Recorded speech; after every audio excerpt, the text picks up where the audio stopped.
భగవద్భక్తులందరికీ కూడా ఝాన్సీ ఆధ్యాత్మిక ముచ్చట్లకి స్వాగతం సుస్వాగతం. నా సోదర సోదరీమణులందరికీ కూడా దీపావళి శుభాకాంక్షలు చెప్పుకుంటున్నాను. అందరూ సంతోషంగా గడిపారని అనుకుంటున్నాను. తిరిగి మనం మన ప్రవచనాలలోకి వెళ్ళిపోదాం. ప్రతినిత్యం కూడా మనం సంసారం, ఈ తాపత్రయాలు, ఈ బంధాలు, ఈ మన నిత్య నైమిత్తిక కార్యక్రమాలు ఏ విధంగా సలుపుకుంటున్నామో ఆ విధంగానే భగవంతుని గురించి కూడా తప్పకుండా చేయాలి. ఆ క్షణానికి మన ఇంటి పనులు మనం చేసుకుంటానో కూడా తర్వాత అయినా సరే మన పనులకు మనం వెళ్ళిపోవాలి. అది మన కోసం మనం చేసుకునేటువంటి భగవంతుని యొక్క గుణగానం. ఇదొక్కటే మనకి మన స్వయం అన్నమాట.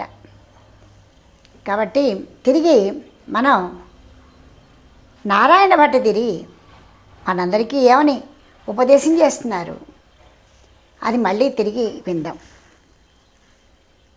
కృష్ణో రక్షతు మాం చరాచర గురుః కృష్ణం నమస్యే సదా కృష్ణేనైవ సురక్షితోహం అసకృత్ దత్త కృష్ణాయ దత్తం మనః కృష్ణాదేవ సముద్భవో మమ విభో కృష్ణస్య దాసోస్యహం కృష్ణే భక్తి అచంచలాస్తు భగవన్ హే కృష్ణ తుభ్యం నమః.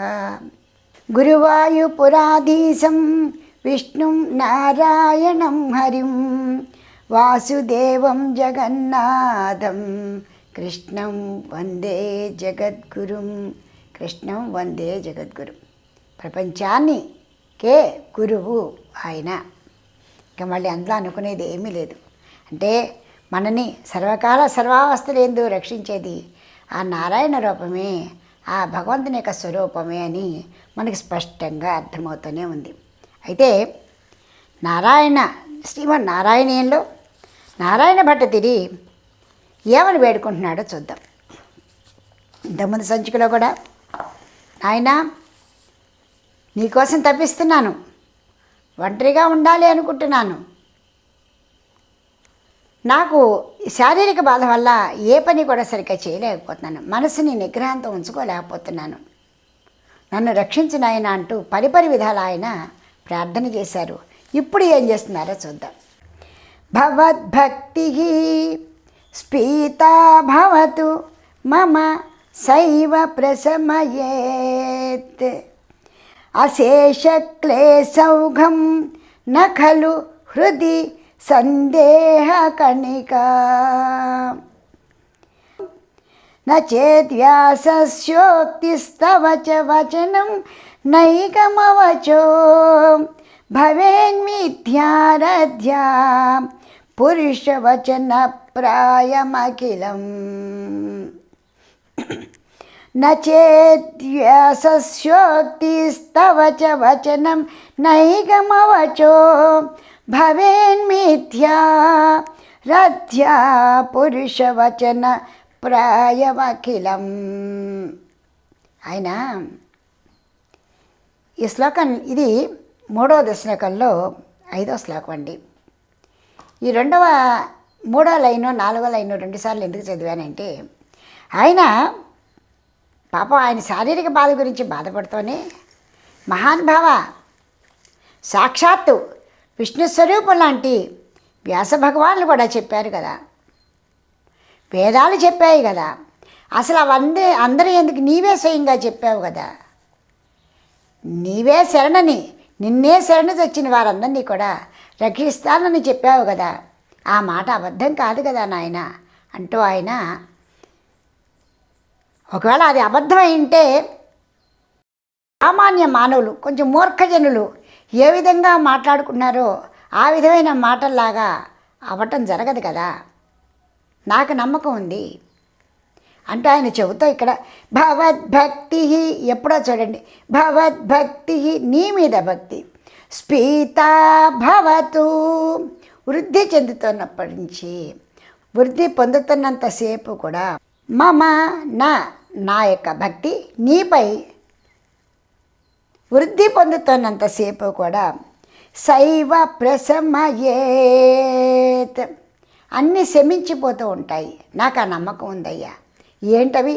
అశేష క్లేశౌఘం, నాకున్న సమస్త బాధలు కూడా ఖచ్చితంగా ప్రశమయేత్ తప్పకుండా నశించిపోతాయి, నాకు నమ్మకం ఉంది. ఎందుకు? నా కలు హృది సందేహ కణిక. కొంచెం మనసులో సందేహం ఉందా అంటే ఆ సందేహం కూడా పటాపంచలైపోతుందయ్యా. నా బాధ చూడలేక, నా బాధని నేను భరించలేక సందేహ కణిక, అనుమానం నిప్పు రవ్వలాగా కొంచెం నాలో ప్రజ్వలం జరుగుతున్నా కూడా మళ్ళీ వెంటనే నాకేమనిపిస్తుంది తెలుసా? నీ మీద కోపం కాదయ్యా, నా బాధని తట్టుకోలేక అప్పుడప్పుడు అలా అనిపిస్తోంది. నాలోని పూర్తిగా నేను నీకు శరణై ఉన్నాను. నీ పాదాలపైనే నేను శిరస్సు ఉంచి ప్రణామం చేసి శరణాగతి పలుకుతున్నానయ్యా. అలాంటి నాకు అశేష క్లేశౌఘం సమస్త బాధలు కూడా ఎప్పుడు శైవ ప్రశమయ్యే తప్పకుండా నశించిపోతాయి. ఇందులో సందేహం ఏమీ లేదు. ఎప్పుడు నా కళ్ళు హృది సందేహ కణిక, నాకేమైనా అనుమానం ఉందేమో, అనిపిస్తుందేమో, అలా అనుకోవడానికి కూడా అవకాశం లేదు. ఎందుకో తెలుసా? ఎంతమంది మహానుభావులు నీ గురించి చెప్పారయ్యా. నీవే చెప్పావు, తవచ వచనం, నీవే స్వయంగా చెప్పావు. నీవు అర్థత్రాణ పరాయణుడు అని చెప్పావు కదయ్యా మాకు. మరి నీ వచనం అబద్ధమా? నాకు సందేహం రావటానికి. నచేత్వా వ్యాసస్యోక్తి, వ్యాస భగవాను సాక్షాత్ విష్ణు స్వరూపమైనటువంటి వ్యాస భగవాను కూడా చెప్పారు కదా, ఆయన అబద్ధం చెప్పారు కదా, అంతేనా? నైగమ వచ్చో, వేదాలు కూడా వచ్చేస్తున్నాయి కదయ్యా. అనాథనాథ శరణాగత వత్సల అని చెప్పేసి నిన్ను ప్రార్థన చేస్తున్నారు కదయ్యా, అందరూ కూడా నిన్ను కీర్తన చేస్తున్నారు కదయ్యా. ఇందులో ఏమైనా సందేహం ఉందా? ఎటువంటి సందేహము లేదు. నిజంగా భవేన్ మిథ్యా, ఇదంతా కూడా మిథ్యే, ఇదంతా అబద్ధమే. రోడ్డు మీద బజార్లో నడుస్తూ ఎవరో తెలియని అజ్ఞానులు మాట్లాడుకున్నటువంటి మాటలే ఆయన్ని మనని రక్షించాడు అన్న భావము శుద్ధ తప్పు కదయ్యా. ఎందుకంటే ఏ పాటి సందేహము లేదయ్యా. నన్ను తప్పకుండా నీవు రక్షించేవాడివే నీవే అన్న నాకు ధైర్యం ఉందయ్యా.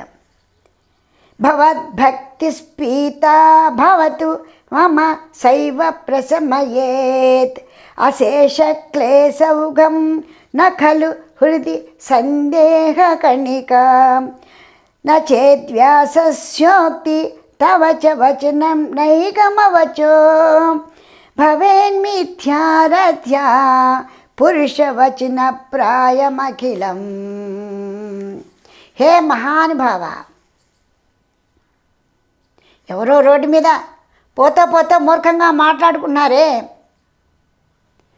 వారి మాటలు ఎలా అబద్ధమో అలాంటి అబద్ధం కాదయ్యా ఇది మిథ్య కాదు. నీవు తప్పకుండా నిన్ను శరణొచ్చిన వారిని తప్పకుండా కరుణిస్తావని నాకు నమ్మకం ఉంది. ఈశ్వరుని మాత్రం కూడా సందేహం కలగటలేదు. కానీ బాధపడుతూ నేను నిన్ను ప్రార్థన చేసుకున్నానయ్యా. అలాంటి సందేహాలు కూడా నాలో మొలకెత్తకుండా రక్షించవయ్యా అంటూ ఆయన అంటేనే భవేద్భక్తి స్తావత్ ప్రముఖ మధురాం తత్గుణరసాత్ కిమస్యారూఢాం చేత్ అఖిల పరితాప ప్రశమనీం పునశ్చాంతే స్వాంతే విమల పరిబోధోదయ మిలత్ మహానందద్వైతం దిశతి కిమత ప్రార్థ్యమపరం. ఈ శ్లోకంలో ఆయన ఏం చెప్తున్నాడు చూడండి. ఇందాక శ్లోకంలో నాయనా ఏవైనా కొంచెం అనుమాన పడుతున్నానేమో అని అనుకోవడానికి కూడా లేదయ్యా. ఎందుకంటే నేను ఇవన్నీ విన్నాను, అందరూ చెప్తుండగా నేను విన్నానయ్యా. అందువల్ల ఏ ఒక్కరి వచనము కూడా అబద్ధం కాదు. కానీ నా బాధ వల్ల ఏదైనా క్షణమాత్రం నా సందేహం వచ్చిందేమో తెలియదు, కానీ ఆ సందేహం నుంచి కూడా నన్ను నివృత్తి చెయ్యి, నా బాధల నుంచి నన్ను విముక్తి చేయవయ్యా అంటూ ప్రార్థన చేసి చూడండి. భగవద్భక్తి స్థావత్, నీ మీద భక్తి, భగవద్భక్తి నీ మీద భక్తి, తావత్ నిశ్చయంగా, ప్రముఖ మధుర ఆశాంతము కూడా ఆపాత మధురమయ్యా.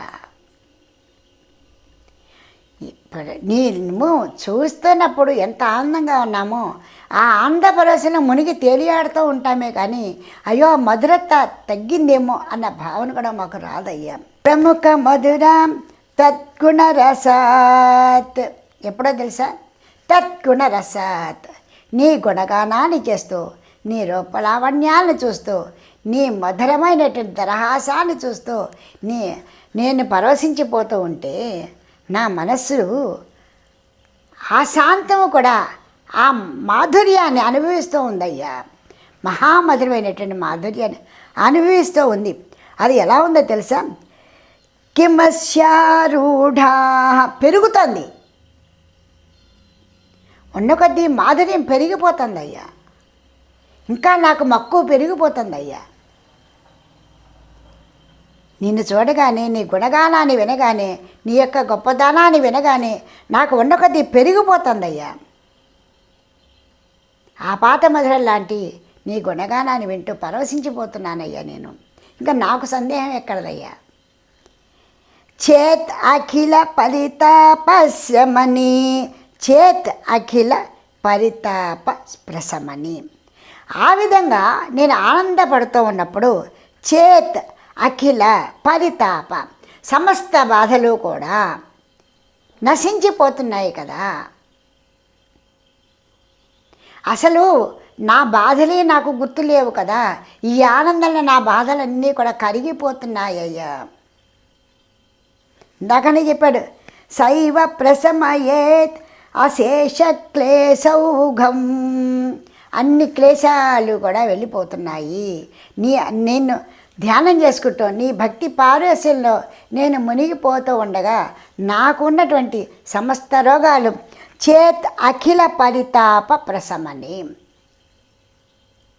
సమస్త బాధలు కూడా దాంట్లో నీటిలోని ఉప్పులా కరిగి కొట్టుకుపోతున్నాయ్యా.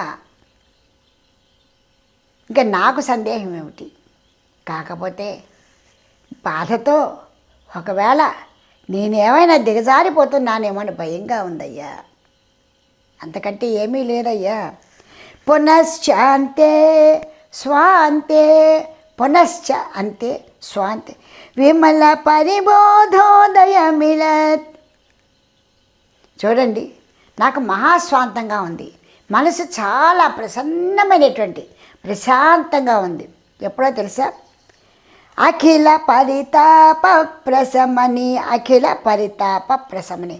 నా రోగాలు, నా బాధలు సమసిపోతుంటే నా మనసులో ఎలాంటి ఆలోచనలు లేక ఆనందమయంగా ఉందయ్యా. అయితే విమల పరిబోధోదయమిలా, అది కూడా ఎప్పుడో తెలుసా? గుణ తద్గుణ రసత్, నీ గుణగానాన్ని, ఎలాంటి గుణగానాన్ని వింటున్నానో తెలుసా? విమల పరిబోధో, స్వచ్ఛమైన అద్భుతమైనటువంటి నిర్మలమైనటువంటి నీ జ్ఞానబోధని, నీ యొక్క గుణగానాన్ని, నీ గుణాన్ని, పరిబోధో ఉదయమిలా, విశ్వాంతరాత్ముడువు నీవే, ఆత్మ పరమాత్మవు నీవే, సకలము నీవే, నిఖిలాత్ముడవు నీవే అన్న ఈ గుణగానాన్ని నా చెవులారా వింటూ, కన్నులారా చూస్తూ, మనసుతో నేను ఆస్వాదిస్తూ ఉంటే ఇంకా నాగ రోగాలు ఎక్కున్నాయ్యా. అవన్నీ కూడా సమసిపోతూ ఉన్నాయి. పునశ్చ అంతే స్వాంతే, మనసు చాలా ప్రసన్నంగా అయిపోతుందయ్యా. అన్నీ సమసిపోయేప్పటికీ ఆ బాధల నుంచి నాకు గుర్తే రావటం లేదయ్యా. అయితే మహానందాద్వైతం, ఆ విధమైనటువంటి జ్ఞానామృతంలో రెండవ ఆలోచనే లేకుండా నీ అద్వైతామృత రసంలో నడిచేటువంటి భాగ్యం నాకు దక్కినప్పుడు, దిశతి నడిచేటువంటి భాగ్యం నాకు దక్కినప్పుడు ప్రార్థ్యమపరం కిమతః, ఇంకా నేను ప్రార్థన చేయవలసింది ఏముందయ్యా. అయితే నాలో చిన్నవెత్తు కూడా అలాంటి సందేహం అనేటువంటి భావాలు రాకుండా కాపాడే బాధ్యత మాత్రం నీదేనయ్యా. ఎందుకు నేను మానవుణ్ణి, తెలియకుండా ఎప్పుడో అప్పుడు శారీరక బాధ నాకు గుర్తు వస్తోంది. అందరినీ రక్షిస్తున్నావే, నన్ను కూడా కాచి కాపాడవయ్యా. నీ మాటలు అబద్ధం కాదు, నీవు అమృతం పలకలేదు. వ్యాస భగవానుడు చెప్పారు, వేదాలు చెప్పాయి, నీవే చెప్పావు సాక్షాత్. కాబట్టి నాకు ఎలాంటి సందేహము లేదయ్యా. ఆ సందేహ కణికని నాలోకి రానియవద్దయ్యా. తెలుసో తెలియక అల్పజ్ఞానంతో నేను అనుమానపడ్డా కూడా నన్ను రక్షించవయ్యా. నాకు అలాంటి గొప్ప జ్ఞానాన్ని ఇవ్వు. భవద్భక్తిస్తావత్ ప్రముఖ మధురా తద్గుణరసాత్ కిమప్యారూఢాం చేత్ అఖిల పరితాప ప్రశమనీం పునశ్చాంతే స్వాంతే విమల పరిబోధోదయమిలత్ మహానందాద్వైతం దిశతి కిమపి ప్రాజ్యమపరం. చూడండి, ఆయన ఎంత బాగా చెప్పేశాడు. చిన్న విషయం అండి. మహానుభావ, నీ మీద నాకు అనుమానం లేదు, సందేహమూ లేదు. కానీ తెలుసో తెలియకో ఎప్పుడైనా నా మనసులో సందేహం కలిగిందా, అది కూడా తప్పే. ఎందుకంటే నాకుగా నేను వినటం ఏదో చెప్పుకోవడం కాదు. మహానుభావులైనటువంటి వ్యాస భగవానుడు చెప్పారు, నీవు చెప్పావు, వేదాలు చెప్పాయి. పైగా దినదినాభివృద్ధి చెందుతుందయ్యా నాలో ఆనందం, భక్తి. ఆ గుణరసామృతాన్ని వింటూ నాలోని బాధలన్నిటి నుండి కూడా నేను చక్కగా ఉపశమనాన్ని పొందుతున్నానయ్యా. మనసు ప్రశాంతం అవుతోంది. అలాంటి పరిస్థితుల్లో నిన్ను అనుమానిస్తానా? అయితే ఈ ఆనందాద్వైతంలో నిన్ను కోరికనేది కూడా ఏమీ లేదయ్యా నాకు. దిశతి కిమతః ప్రార్థ్యమపరం, ప్రార్థ్యం అపరం, ఇంకా నేనేం ప్రార్థన చేయాలి. కాబట్టి అయితే అలాంటి భాగ్యాన్ని క్షణం కనురెప్ప తీసి వేసేటువంటి సమయంలో కూడా నాకు ఎలాంటి సందేహాన్ని కలగనివ్వవద్దు. నీ భక్తి గుణగానాన్ని గానం చేసేటువంటి భాగ్యాన్ని ప్రసాదించు అంటూ ఆయన చక్కగా ప్రార్థన చేశారండి. కళ్యాణ రూపాయ కలౌ జనానం కళ్యాణదాత్రే కరుణాసుదాతే కంబోజి దివ్యాయుధ సత్కరాయ వాతాలయాధీశ నమో నమస్తే. నారాయణ నారాయణ నారాయణ నారాయణ నారాయణ నారాయణ నారాయణ నారాయణ నారాయణ నారాయణ నారాయణ నారాయణ నారాయణ నారాయణ నారాయణ నారాయణ. కళ్యాణ రూపుడు వయ్యా, నీవు మమ్మ కావవయ్యా అంటూ ఆయన ప్రార్థన చేశారు. జై శ్రీరామ్. వచ్చే సంచికలో ఆయన ఇంకా ఏం చెప్తున్నారో విందాం. ఈ మాత్రం సందేహం కూడా లేకుండా పూర్తిగా మనం ఆయన శరణి వేడుదాం. మీకు ఈ వీడియో నచ్చితే లైక్ చేయండి, షేర్ చేయండి, సబ్స్క్రైబ్ చేయండి.